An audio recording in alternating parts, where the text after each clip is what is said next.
നാടിനൊപ്പം നാട്ടാർക്കൊപ്പം. Loud speaker. അറിവിന്റെ ആഘോഷം.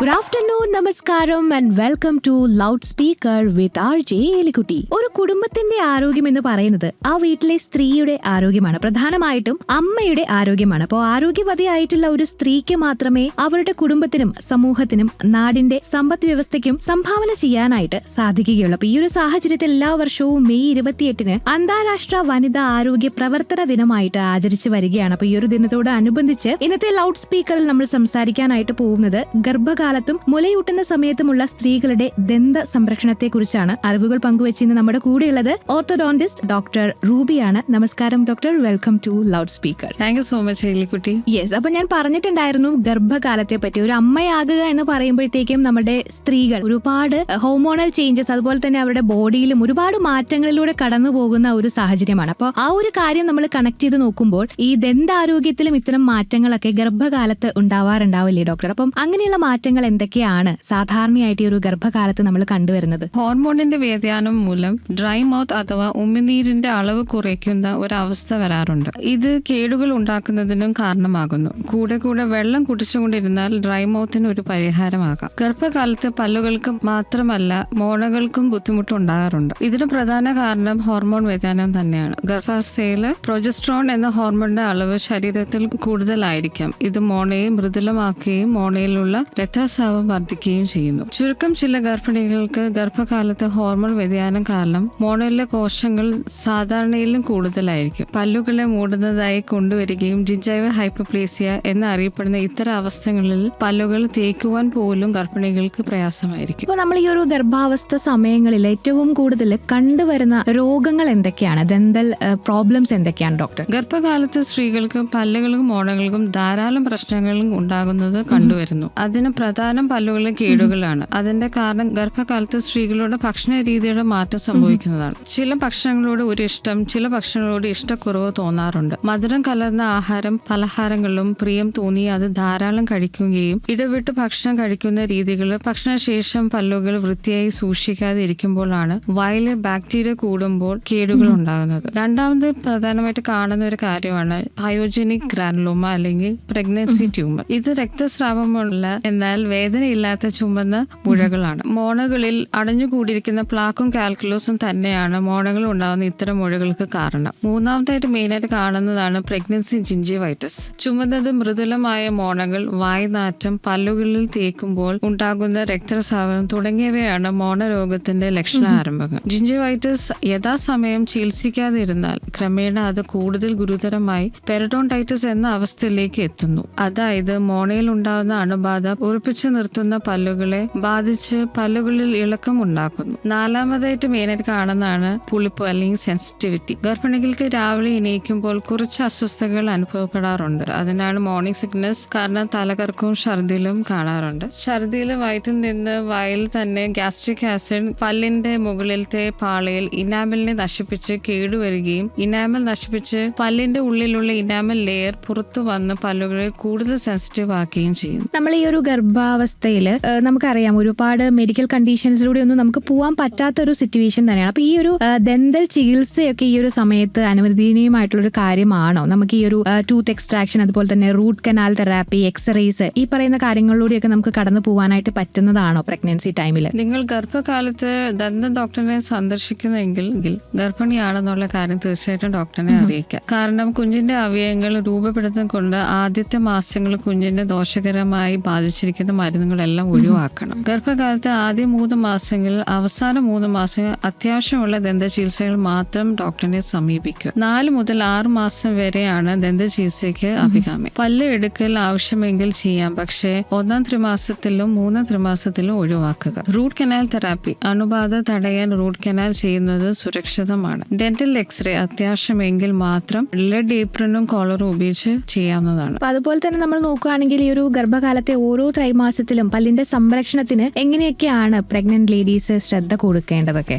ആദ്യ ത്രിമാസത്തിൽ നിങ്ങൾ ഗർഭിണിയാകുന്ന കാരണത്താൽ നിങ്ങൾ ദന്ത ചികിത്സ ഒഴിവാക്കരുത്. അടിയന്തര ദന്ത ചികിത്സ മാത്രം ചെയ്യുക, എക്സ്റേ ഒഴിവാക്കുക. രണ്ടാം ത്രിമാസത്തിൽ എല്ലാ ദന്ത ചികിത്സകളും സുരക്ഷിതമാണ്. നിങ്ങളുടെ കുഞ്ഞിനെ സംരക്ഷിക്കുന്നതിനായി ലെഡ് ഏപ്രനും കോളറും ഉപയോഗിച്ച് എടുക്കുന്ന എക്സ്റേ സുരക്ഷിതമാണ്. പല്ലെടുക്കല്, ഡെന്റൽ അനസ്തേഷ്യ, ഡെന്റൽ ഫില്ലിംഗ് എന്നിവ രണ്ടാം മാസത്തിൽ പൂർണ്ണ സുരക്ഷിതമാണ്. ഗർഭകാലത്ത് പല്ല് വൃത്തിയാക്കുന്നത് നിർബന്ധമാണ്. രണ്ടാം ത്രിമാസത്തിൽ സാധാരണമായി കാണപ്പെടുന്ന മോണയുടെ വീക്കം പ്രതിരോധിക്കുന്നതിന് വേണ്ടി മൃദുവായ ടൂത്ത് ബ്രഷും ഉപയോഗിച്ച് ദിവസം 2 തവണ ബ്രഷ് ചെയ്യും. ഗർഭിണിയായ സ്ത്രീകൾക്ക് മധുരമുള്ള ലഘു ഭക്ഷണങ്ങൾ ഒഴിവാക്കുന്നത് പല്ലിന്റെ പോടിൽ വരാനുള്ള സാധ്യത കുറയ്ക്കുന്നു. ഛർദ്ദിച്ച ഉടൻ തന്നെ പല്ല് തേക്കുന്നത് ഒഴിവാക്കുക. ആദ്യം ശുദ്ധജലം ഉപയോഗിച്ച് വായി നന്നായി കഴുകുക, അതിനുശേഷം ഒരു മൗത്ത് വാഷ് ഉപയോഗിക്കുക. 3-ാം ത്രിമാസത്തിൽ ദന്ത ചികിത്സ ഒഴിവാക്കുക. കുഞ്ഞിന് ജനിച്ചതിന് ശേഷം ഡെന്റൽ അപ്പോയിന്റ്മെന്റ് ഷെഡ്യൂൾ ചെയ്യുക. അപ്പൊ ഡോക്ടർ, ഒരു കുഞ്ഞിന്റെ ദന്താരോഗ്യത്തിൽ അമ്മയുടെ ദന്താരോഗ്യം എത്രമാത്രം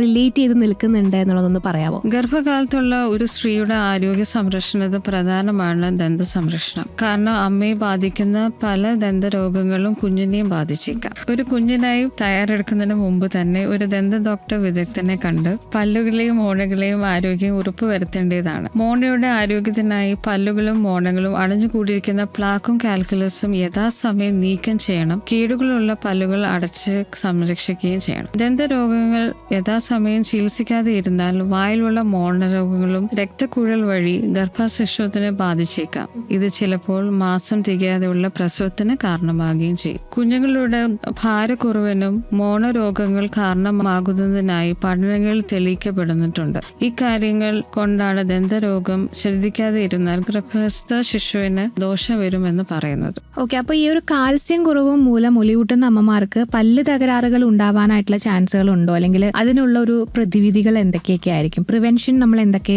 നോക്കേണ്ടതായിട്ടുണ്ട് ഗർഭകാലത്ത്? പ്രസവശേഷം മുലയൂട്ടുന്ന സമയത്ത് സ്ത്രീകൾക്ക് പല്ലുകളുടെ ആരോഗ്യം ശ്രദ്ധിക്കേണ്ടതാണ്. മുലയൂട്ടുന്ന സമയത്ത് സ്ത്രീകളുടെ കാൽഷ്യത്തിന്റെ അളവ് കുറയുന്ന ഒരു സമയമാണ്. കാരണം മുലപ്പാൽ ഉത്പാദിപ്പിക്കാൻ കാൽഷ്യം അത്യാവശ്യമായി വരികയും അമ്മയുടെ ശരീരത്തിൽ കാൽഷ്യത്തിന്റെ പാതി ഭാഗവും കുഞ്ഞിലേക്ക് പോവുകയും ചെയ്യുന്നു. കാൽഷ്യത്തിന്റെ കുറവ് മൂലം പല്ലുകളിൽ കേടുകളും തേയ്മാനവും വരുന്നു. ഓക്കെ, അപ്പം നേരത്തെ മാം പറയുകയുണ്ടായി, ഇപ്പം ഫസ്റ്റ് ട്രൈംസ്റ്ററിലൊക്കെ നമുക്ക് പല്ലിന് എന്തെങ്കിലും പ്രശ്നം ഉണ്ടായ ഡോക്ടറിനെ കാണുന്നതുകൊണ്ട് കുഴപ്പമില്ല, അത് മറച്ചു വെക്കാതെ ഇരിക്കുക എന്നുള്ളത്. പക്ഷെ നമ്മൾ പിന്നീട് പെട്ടെന്നൊരു പല്ല് വേദന, അതുപോലെ തന്നെ ഗം ഇൻഫെക്ഷൻ ഒക്കെ വരുന്ന സമയങ്ങളിൽ ഒരു അടിയന്തര പ്രശ്നങ്ങളൊക്കെ വരികയാണെങ്കിൽ എന്താണ് പ്രഗ്നന്റ് ലേഡീസ് എടുക്കേണ്ട മുൻകരുതലുകൾ, അല്ലെങ്കിൽ എന്ത് കാര്യങ്ങളിലേക്കാണ് അവർ മൂവ് ചെയ്യേണ്ടത്? ആദ്യപടി ഒരു ദന്തരോഗ വിദഗ്ധനെ സമീപിച്ച് എത്രയും വേഗം ഒരു അപ്പോയിന്റ്മെന്റ് എടുക്കുക. പല്ല് വേദനയുടെ കാരണം കൃത്യമായി നിർണ്ണയിക്കുകയും അതനുസരിച്ച് ഫില്ലിംഗ് അല്ലെങ്കിൽ റൂട്ട് കനാൽ ചെയ്യാം. മോണയിലെ വീക്കം കുറയ്ക്കുന്നതിനുള്ള പ്രധാന ചികിത്സ പല്ലുകളിലെ പ്ലാക്ക് അടഞ്ഞുകൂടിയിരിക്കുന്നത് മാറ്റുകയാണ്. താൽക്കാലിക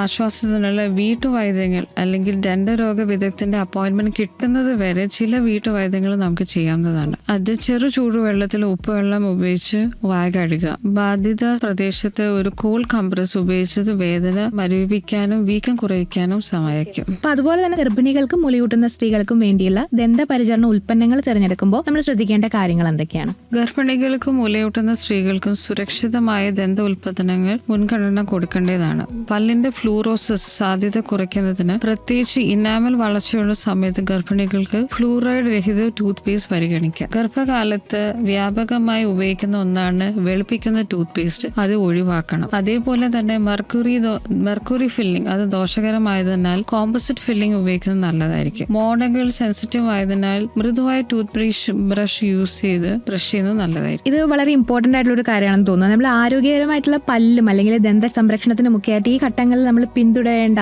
ഡയറ്ററി അഡ്വൈസുകൾ എന്തൊക്കെയാണ്, അല്ലെങ്കിൽ ഫുഡ് ഡയറ്റുകൾ എന്തൊക്കെയാണ് പ്രഗ്നന്റ് ലേഡീസ് മുഖ്യമായിട്ടും നോക്കേണ്ടത്? ഗർഭകാലത്ത് ശരീരത്തിന് ധാരാളം കാൽഷ്യം ആവശ്യമുള്ളതിനാൽ കാൽഷ്യം അടങ്ങിയിരിക്കുന്ന ആഹാരങ്ങൾ കഴിക്കണം. ഇത് പല്ലുകൾക്ക് ബലമുള്ളതാക്കുകയും സഹായിക്കുകയും ചെയ്യും. ഡോക്ടർ നിർദ്ദേശിക്കുന്ന പോലെ തന്നെ calcium, vitamin D, proteins, vitamins അടങ്ങിയ ഭക്ഷണം കുഞ്ഞിന്റെ ദന്താരോഗ്യത്തിന് വളരെ സഹായകരമാണ്. ഓക്കെ, അതുപോലെ തന്നെ നമ്മൾ നേരത്തെ സംസാരിക്കേണ്ടായി ഈ ഒരു പ്രഗ്നന്റ് സമയത്ത് ഏറ്റവും കൂടുതൽ ആളുകളിൽ കാണുന്ന അസുഖങ്ങളെ പറ്റി സംസാരിച്ചു. അതിൽ ഏറ്റവും കോമൺ ആയിട്ട് കാണുന്നത് പ്രഗ്നൻസി ജിഞ്ചിവൈറ്റിസ് ആണ്. അപ്പം ശരിക്കും ഇതെന്താണ്, അതിന്റെ ലക്ഷണങ്ങൾ എന്തൊക്കെയായിട്ടാണ് ഈ ഒരു രോഗം നമുക്ക് മനസ്സിലാക്കാനായിട്ട് പറ്റുന്നത്? അതുപോലെ തന്നെ കോമൺ ആയിട്ട് കാണുന്ന ഒരു കാര്യമാണ് ട്യൂമർ, അല്ലെ? പ്രഗ്നൻസി ട്യൂമർ എന്നാണ് അതിനെ പറയുന്നത്. അപ്പം ഈ രണ്ട് കണ്ടീഷൻസിനെ നമ്മൾ എങ്ങനെയാണ് പ്രിവെന്റ് ചെയ്യേണ്ടത്, അല്ലെങ്കിൽ what is that condition basically? വൃത്തിയായി സൂക്ഷിക്കുന്ന പല്ലുകളിൽ നിന്ന് മോണയിൽ നിന്ന് രക്തസ്രാവം സാധാരണമായിട്ട് കാണാറില്ല. പക്ഷേ പ്ലാക്കും കാൽക്കുലസും യഥാസമയം നീക്കം ചെയ്യാതിരുന്നാൽ മാത്രമേ ഇതുപോലെ മോണോ വീക്കവും രക്തസ്രാവം കാണാറുള്ളൂ. ചുമന്നതും മൃദുവായ മോണകളിൽ വായ്നാറ്റം, പല്ലുകളിൽ തേക്കുമ്പോൾ ഉണ്ടാകുന്ന രക്തസ്രാവം തുടങ്ങിയവയാണ് മോണരോഗത്തിന്റെ ലക്ഷണ ആരംഭം. ഇതിനെയാണ് പ്രഗ്നൻസി ജിഞ്ചവൈറ്റിസ് എന്ന് പറയുന്നത്. പക്ഷെ അതേ സമയത്ത് പ്രഗ്നൻസി ട്യൂമർ എന്ന് പറയുന്നത് ഗർഭകാലത്ത് ചില സ്ത്രീകൾക്ക്, പ്രത്യേകിച്ച് 10% സ്ത്രീകളും പല്ലിന് ചുറ്റുമുള്ള ഞരമ്പ് ഭാഗത്ത് ചെറിയ മുഴകൾ കാണാറുണ്ട്. ഇതിനെയാണ് ഗർഭകാല മുഴ എന്ന് പറയുന്നത്. ട്യൂമർ എന്ന പ്രയോഗം കേട്ട് പേടിക്കേണ്ട ആവശ്യമേ ഇല്ല. ഇത് അർബുദം ഒന്നും അല്ല. ഇത് സാധാരണ ഒരു ഞരമ്പ് ഭാഗത്ത് മാത്രം കാണുന്ന ഒരു വീക്കം മാത്രമാണ്. ഇതിന്റെ കാരണങ്ങൾ എന്ന് പറയുന്നത് ഗർഭകാലത്ത് ഹോർമോൺ വ്യതിയാനം കാരണം സംഭവിക്കുന്നത്. പ്രത്യേകിച്ച് ഈസ്ട്രജൻ, പ്രൊജസ്ട്രോൺ പോലുള്ള ഹോർമോൺ അളവ് കൂടുമ്പോൾ രക്തയോട്ടം വർദ്ധിക്കുകയും പല്ലിന് ചുറ്റുമുള്ള ഞരമ്പ് ഭാഗം വീർക്കാനും കൂടുതൽ അണുബാധ ഉണ്ടാക്കാനും സാധ്യതയുണ്ട്. ഇത് കാരണം പല്ലിന് ചുറ്റുമുള്ള ഞരമ്പ് ഭാഗത്ത് മുഴകൾ കാണും. ഇതിന്റെ ചികിത്സ എന്ന് പറയുന്നത് പലപ്പോഴും പ്രസവത്തിന് ശേഷം ഇത് തന്നെ അത് മാഞ്ഞു പോകാറുണ്ട്. സപ്പോസ് അത് മാഞ്ഞു പോകുന്നില്ലെങ്കിൽ, എന്നാലും വേദനയോ ബുദ്ധിമുട്ടോ അങ്ങനെ എന്തെങ്കിലും ഉണ്ടെങ്കിൽ ഒരു ഡോക്ടറിനെ കണ്ട് ചികിത്സ നിർദ്ദേശിക്കാം. അതിന് മെയിനായിട്ട് പല്ലിന് ചുറ്റുമുള്ള ഞരമ്പ് ഭാഗത്ത് വൃത്തിയാക്കുക, മരുന്നുകൾ ഉപയോഗിക്കുക, അല്ലെങ്കിൽ ശസ്ത്രക്രിയ എന്നിവ ഉൾപ്പെടുത്താം. അപ്പൊ അതുപോലെ തന്നെ നമ്മൾ നോക്കുകയാണെങ്കിൽ ഈ ഒരു ഡെയിലി റുട്ടീൻ എങ്ങനെയായിരിക്കും? പ്രഗ്നന്റ് ലേഡീസിന്റെ ഈ ഒരു ദന്ത സംരക്ഷണത്തിന്റെ ഡെയിലി റുട്ടീൻ എങ്ങനെയായിരിക്കും? ഗർഭകാലത്ത് മുമ്പ് തന്നെ ഒരു ഡോക്ടറിനെ കണ്ട് പല്ലുകളും മോണകളും ക്ലീൻ ചെയ്യുക, മോണ വൃത്തിയാക്കി സൂക്ഷിക്കുക. ഭക്ഷണത്തിന് ശേഷം എല്ലായ്പ്പോഴും വായു വൃത്തിയാക്കുക. രാവിലെയും രാത്രിയും ബ്രഷ് ചെയ്യുന്നുള്ള ശീലം കൊണ്ടുവരിക. പല്ലുകളുടെ ഇട വൃത്തിയാക്കാൻ ഡെന്റൽ ഫ്ലോസുകൾ ഉപയോഗിക്കാം. ഫ്ലോസിംഗ് പക്ഷേ ഡോക്ടറിൽ നിന്ന് നിർദ്ദേശിക്കുന്ന പോലെ തന്നെ ശരിയായ രീതിയിൽ ചെയ്യാൻ ശ്രമിക്കുക. നാക്ക് വൃത്തിയാക്കുന്നത് നിർബന്ധമാണ്. ടങ് ക്ലീനർ ഉപയോഗിക്കുമ്പോൾ നാക്ക് പൊട്ടാനും ചോര വരാനും സാധ്യതയുണ്ട്. മാത്രമല്ല നാക്കിലുള്ള പാപ്പിലേക്ക് നാശം സംഭവിക്കുകയും ക്രമേണ രുചിക്കുറവ് വരികയും ചെയ്യുന്നു. അതുകൊണ്ട് ടൂത്ത് ബ്രഷിന്റെ മറുവശം യൂസ് ചെയ്ത് നാക്ക് വൃത്തിയാക്കാൻ ശ്രദ്ധിക്കണം. അതുപോലെ നമ്മൾ നോക്കുകയാണെങ്കിൽ ഇപ്പൊ നമ്മൾ ഗർഭകാലത്ത് എങ്ങനെയാണ് നമ്മുടെ ആ ഒരു ദന്ത ശുചീകരണത്തിന്റെ റുട്ടീനെ പറ്റി പറഞ്ഞു. അപ്പൊ ആഫ്റ്റർ പ്രഗ്നൻസി അവർ എന്തൊക്കെ കാര്യങ്ങളായിരിക്കും ശ്രദ്ധിക്കേണ്ടത്, അല്ലെങ്കിൽ എത്ര ഒരു ടൈം പീരീഡിലായിരിക്കും ഡെന്റൽ ചെക്കപ്പിന് ഡോക്ടറിന്റെ അടുത്ത് പോകേണ്ടതൊക്കെ? ഗർഭധാരണത്തിന് ശേഷം സ്ത്രീകൾക്ക് ദന്ത പരിശോധന ശുപാർശ ചെയ്യുന്നത് സമയപരിമിതി എന്ന് പറയുന്ന 6 മാസത്തിനുള്ളിലാണ്. മുലയൂട്ടൽ പല്ല് നശിക്കാനുള്ള സാധ്യത വർദ്ധിപ്പിക്കുകയും അതിനാൽ ദന്ത ഡോക്ടറിനെ കണ്ട് അതിനൊരു പരിഹാരം കാണുന്നത് നല്ലതായിരിക്കും. ഏറ്റവും കൂടുതൽ ഗർഭകാലത്ത് ഗർഭിണികൾ കേൾക്കാൻ സാധ്യതയുള്ള കുറച്ച് മിസ്കൺസെപ്ഷൻസ് ഉണ്ടാവും. ഇപ്പൊ ഏത് കാര്യം വന്നിട്ടുണ്ടെങ്കിലും എല്ലാ രോഗത്തിനും ഇതുപോലെ കുറെ മിസ്കൺസെപ്ഷൻസും അന്ധവിശ്വാസങ്ങളും ഒക്കെ കൊണ്ട് നടക്കുന്നുണ്ട്. അപ്പം ഗർഭകാലത്ത് ഏറ്റവും കൂടുതലും കേൾക്കാൻ സാധ്യതയുള്ള മിസ്കൺസെപ്ഷൻസ് എന്തൊക്കെയാണ്? അതിൽ എത്രത്തോളം സത്യങ്ങൾ ഉണ്ടാവും? ആദ്യത്തെ ഒരു തെറ്റിദ്ധാരണ എന്ന് പറയുന്നത് ഗർഭിണികൾക്ക് ദന്ത ചികിത്സ സുരക്ഷിതമല്ല എന്നാണ് പറയുന്നത്. ഗർഭിണിയായിരിക്കുമ്പോൾ പല്ലുമായി ബന്ധപ്പെട്ട ചികിത്സകൾ ചെയ്യുന്നത് അപകടകരമെന്നാണ് പലരും പറയുന്ന ഒരു തെറ്റിദ്ധാരണ. പല്ല് ക്ലീൻ ചെയ്യുക, ഫില്ലിംഗ് ചെയ്യുക, അല്ലെങ്കിൽ അത്യാവശ്യമെങ്കിൽ പല്ല് എടുക്കുന്ന എല്ലാം സുരക്ഷിതമാണ്. രണ്ടാമത്തെ ഒരു തെറ്റിദ്ധാരണയാണ് മുലയൂട്ടുന്ന പല്ലുകളിൽ പോട് ഉണ്ടാകാനുള്ള സാധ്യത വർദ്ധിക്കുന്നത്. ഹോർമോൺ വ്യതിയാനം മൂലം പോട് വരാനുള്ള സാധ്യതയുണ്ട്. പക്ഷെ എന്നാലും ശരിയായ രീതിയിലുള്ള ബ്രഷിങ്ങും ഫ്ലോസിങ്ങും ചെയ്താൽ ഇത് നമുക്ക് തടയാൻ സാധിക്കും. പിന്നെ അത് മാത്രമല്ല, ക്ലീനിങ്ങും പ്രോപ്പർ അല്ലാതെ വരുമ്പോൾ സമയം കുറവ് കാരണം, കുഞ്ഞിനെ നോക്കുന്നുള്ള സമയം കുറവ് കാരണം പല്ല് തേക്കാനുള്ള ബുദ്ധിമുട്ട് വരും. അപ്പൊ അവര് മാക്സിമം അത് അവോയ്ഡ് ചെയ്ത് അങ്ങനെ പ്ലാക്കും കാൽക്കുലസ് കൂടിയിരിക്കുമ്പോഴാണ് പോടുകളും കേടുകളും എല്ലാം വരുന്നത്. ഇപ്പോ പ്രഗ്നന്റ് ലേഡീസ് ആയിട്ടുള്ള കുറച്ച് അമ്മമാര് അവിടെ ഉണ്ടാവും. അപ്പൊ അവർക്ക് കൊടുക്കാൻ പറ്റുന്ന ഒരു മെസ്സേജ് എന്താണ്? അവരെങ്ങനെയൊക്കെ അവരുടെ ദന്ത ശുചിത്വം പാലിക്കണം, അവരുടെ റുട്ടീനിൽ വരുത്തേണ്ട മാറ്റങ്ങൾ എന്തൊക്കെയാണെന്നാണ് മാമിന് പറയാനുള്ളത്? ഗർഭകാലത്ത് നിങ്ങളുടെ പല്ലിന്റെ ശുചിത്വം കുട്ടിയുടെ ആരോഗ്യത്തിന്റെ ഭാഗമാണ്. ദിവസേന 2 പ്രാവശ്യം മൃദുവായ ബ്രഷ് പല്ല് തേക്കുക, ഫ്ലോസ് ചെയ്യുക, ഒരു ഡെന്റൽ ചെക്കപ്പും ചെയ്യുക. അമ്മയുടെ ആരോഗ്യമാണ് കുഞ്ഞിന്റെ ആരോഗ്യം. അപ്പോൾ ഇന്നത്തെ ലൗഡ് സ്പീക്കറിലൂടെ ഗർഭകാലത്തും മുലയൂട്ടുന്ന സമയത്തും സ്ത്രീകളും അമ്മമാരും ഒക്കെ ശ്രദ്ധിക്കേണ്ട കാര്യങ്ങൾ എന്തൊക്കെയാണ് എന്നുള്ളത് നമ്മൾ ലൗഡ് സ്പീക്കറിലൂടെ കേൾക്കുകയുണ്ടായി. ഇന്നത്തെ ഒരു ദിവസത്തിന്റെ പ്രത്യേകത എന്താണെന്ന് നോക്കുമ്പോൾ ഇന്ന് നമ്മൾ അന്താരാഷ്ട്ര വനിതാ ആരോഗ്യ പ്രവർത്തന ദിനമായിട്ട് ആചരിക്കുന്ന ഒരു ദിവസമാണ് കേട്ടോ. അപ്പോൾ ഈ ഒരു ദിവസത്തോടനുബന്ധിച്ചുകൊണ്ടാണ് ഇന്നത്തെ ലൗഡ് സ്പീക്കറിൽ നമ്മൾ ഏറ്റവും ഇമ്പോർട്ടന്റ് ആയിട്ട് അറിഞ്ഞിരിക്കേണ്ട കുറച്ച് കാര്യങ്ങളെ പറ്റി നമ്മൾ സംസാരിക്കുകയും അറിവുകൾ കേൾക്കുകയും ഒക്കെ ചെയ്തത്. അപ്പോൾ ഇത്രയും നേരം നമ്മുടെ കൂടെ ഈ അറിവുകൾ പങ്കുവെച്ചുകൊണ്ട് കൂടെ ഉണ്ടായിരുന്നത് ഡോക്ടർ റൂബി മാത്യു ആണ്. നമ്മുടെ ആരോഗ്യം സംരക്ഷിക്കാനായിട്ട് ആവശ്യമായിട്ടുള്ള ഒരുപാട് ഇൻഫോർമേറ്റീവ് ആയിട്ടുള്ള ഹെൽത്തി ടിപ്പുകളൊക്കെ ആയിട്ട് ലൗഡ് സ്പീക്കറിന്റെ മറ്റൊരു അധ്യായത്തിൽ വീണ്ടും റീജോയിൻ ചെയ്യുന്നതുവരെ it's me R J Elikutty signing off. നാളെയുടെ കരുത്ത് ഇന്നത്തെ ആരോഗ്യമാണ്. ലൗഡ് സ്പീക്കറിൽ കേൾക്കാം ഹെൽത്തി ടിപ്സ് എല്ലാ ചൊവ്വാഴ്ചയും ഉച്ചകഴിഞ്ഞ് 2 മണി മുതൽ 4 മണി വരെ ആശ്രയ FM 90. നാടിനൊപ്പം നാട്ടാർക്കൊപ്പം.